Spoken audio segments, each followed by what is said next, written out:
The most violent country in the world in the 19th century, by far, was perhaps the most democratic or second most democratic, and that was Britain. You can be democratic at home and ruthlessly imperial abroad. The most violent country in the world since 1950 has been the United States. It's been by far involved Jeffrey, in more, stop now. Jeffrey, Jeffrey, I'm your moderator, and it's enough. Okay, I'm done. Shalom, Akim, Barak YAHAWAH, Barak YAHAWASHI, Bahasham, QADASH. Noble honors unto the apostles and the elders of the great millstone who rule well, who taught me this truth, enough respect and salutations to the fellow Akim, the house of David, the hopefully elect. This is your brother YAHAWASHI coming to you once again with another lesson. And as you just heard, Jeffrey Sachs was questioned, all right, on American imperialism. And the response that the people, all right, got was not what they wanted. It was not scripted. It was well much put into play, such as the scriptures do. Babylon the Great, how violently this country is. Okay, not only that, but her mother as well. Great Britain, the UK, you know? We're going to get into these precepts, Lord willing, this will be edifying and comforting. The Lord told us these things would take place, all right? We're going to go ahead and start at the book of St. Mark, chapter 3, and let's start at 23. And he called to them unto him and said unto them in parables, right? How can Satan cast out Satan? Because most of you people think right now, all right, as you've been widely misled by the popularity of the Catholic Church, that this is some entity under earth torturing you with fire, you know? But that's not the case, okay? Let's continue to read, and it's going to explain. And if a kingdom be divided against itself, that kingdom cannot stand. Again, this is a parable. And if a house be divided against itself, that house cannot stand. And in this case, this is YAHAWASHI's words. We're speaking on Esau, Edom's kingdom. This regime that he got set up, this monopoly, okay, that he has been controlled for over the past few hundred years, man. You know? That house is the house of Edom, right? Verse 26, it goes back to that point. And if Satan rise up against himself, you see that? And be divided, he cannot stand, but hath an end. And we understand that better is the ending of a thing, okay? Better is the ending of a thing than the beginning thereof. And we know that these things are taking place, such as nation against nation. All right, rising up against themselves. Those nations mainly are jockeying for position. It's pretty much like the Game of Thrones. All of them of the same nationality, with a few exceptions here and there, such as China, okay, India, right? But the main players, you know, NATO, the EU, Babylon the Great, along with Russia, man. All right, these people are at each other necks, man. Let's get something else. Let's go to the book of Psalm 64, because the Lord told us these things would take place. Psalm 64:8. So they shall make their own tongues who fall up on themselves. All that see them shall flee away. You have these certain nations looking at America. All right, they want to take up a taunting proverb against this bitch. You see? They see the iniquity. They see the unjust. They see the billions and billions of dollars that continue to be sent to Ukraine, and it's not adding up. All right? We understand that 2 + 2 is 4, but when you send the media some damn illusion, they don't believe it or see it the way we see it. You know, because why? We have the scriptures to comfort us, man. That man, Jeffrey Sachs, speaking on America imperialism, just told these people that the worst countries, the most violent countries, from the Britain over there in the UK and America, man. And when he mentioned Babylon the Great, as is in America, right? They told him he need to cut it out. He the moderator, man. All right, and this is what strife and envy is, man. You know, this is. We'll get that word, strife. Let's get something real quick. The book of St. James is James 3:15. And it reads, this wisdom, Salakia, 16. It says, for where envying and strife is, right, there is confusion and every evil work. And that's on all spectrums, you see. But for the sake of this lesson and for the sake of what we just witnessed, you see what this strife is. Let's get this word strife real quick, just a simple Google definition. All right, first is Eris, the Greek goddess of discord. That's not by, mere fact of coincidence. You know, conflict, angry or bitter disagreement over fundamental issues. Conflict, a fundamental issue is, America's reign and the reign of terror that America has put up on this planet Earth is very much indeed true. So when these people call you out on your bullshit, you wanna stop them.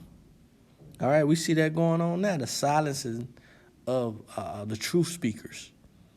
All right, even if they do have a zeal according to YAHAWASHI, but not according to knowledge, they're still what? Truth speakers. They're speaking the truth, man. All right? And again, this is them telling them about themselves, man. And this is another one, right? Let's see, it's Proverbs, I went to 8, I think 28. Get this real quick. Proverbs 28 and verse 25. It says, he that is of a proud heart stirreth up strife. And we just read what strife is, man. Okay, and I won't just get that first part. We're going to continue. But he that putteth his trust in the Lord, YAHAWAH, Bahasham, YAHAWASHI, the true names of the Heavenly Father and his only begotten Son, shall be made fat. Okay, plentiful, man. You know. But going back, that proud heart, it stirreth up that strife, that confusion, that conflict, that bitterness of fundamental issues, man. You don't want to speak on what's simply logic.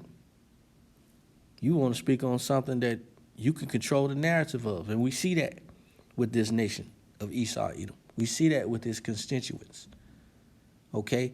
And those that support him in the ways that they do, frivolously.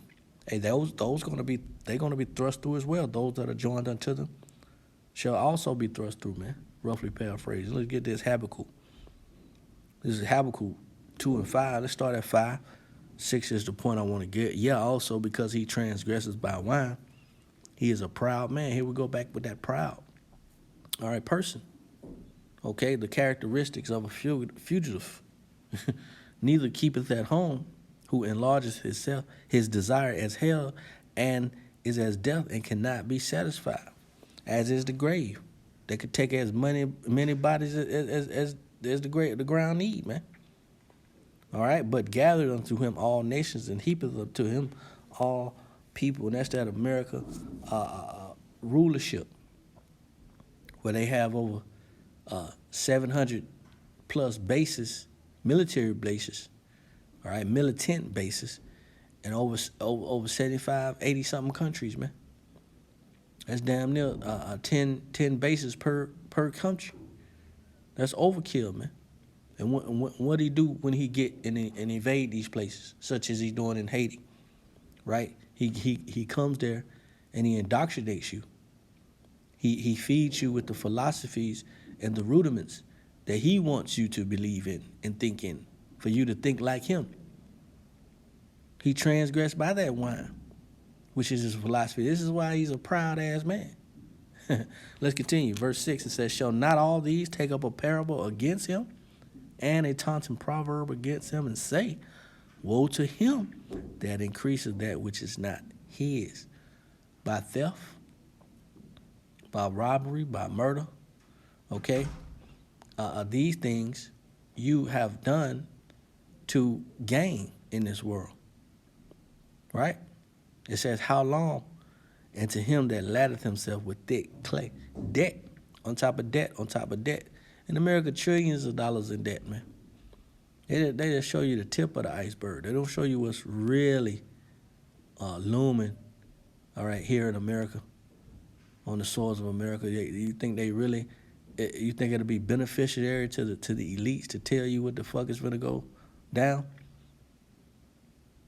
Well, the scriptures are right on point. And this is what these nations are doing now, man. They're seeing the iniquity. They're seeing the transgression. They're seeing how they get down, man. All right? And they don't want no part no more, man. You see? Go to the book of Isaiah 14:4. It says, let's start at 3. And it shall come to pass in the day that the Lord shall give thee rest from thy sorrow, and from thy fear, and from the hard bondage wherein thou hast made to serve, that thou shalt take up this proverb against the king of Babylon, and say, how hath the oppressor ceased? The golden city ceased. You see that? Because this place was once, a thriving producer of iron, many different things, producer of its own goods. Now we have turned into the consumer, all right? We don't do nothing but sit down and on our couch, kick our feet up, and consume. Therefore, nothing is being done anymore, man. This golden city was at the pinnacle, at the height of rich, and the American dream, which we find out is the American nightmare.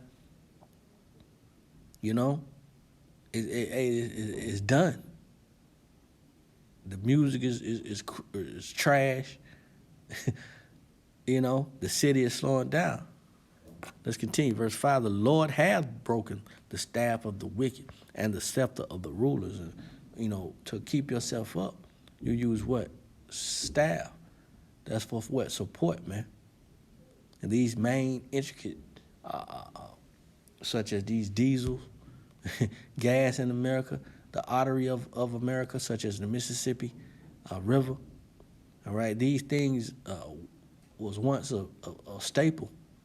All right, these mom and pop stores before pre-pandemic was a staple in the community and for the soils of America. Now they're being dried up. Right? It says, he who smote the people in wrath with a continual stroke, he that ruled the nations in anger, is persecuted and none hindereth. And just like the prophets and the apostles got persecuted, hey, the persecution is also turning on the wicked as well, man. As we read Deuteronomy 30:7, mentions that these curses shall turn on your enemies, man. So let's end this off.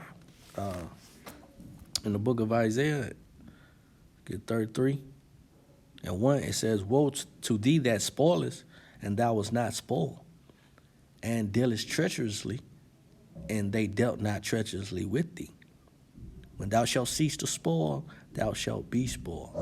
And when thou shalt make when thou shalt make an end to deal treacherously, they shall deal treacherously with thee. So you get, what you have been given out, Esau, Edom. And the Lord is not going to quit that. Y'all have been the most violent and rude and peasant behaviors that you had. It's just filthy, man. Lord is discovering those skirts, man, and showing the nakedness, showing the nations your nakedness. Lord willing, this was edifying and comforting. On to the next one. Shalom.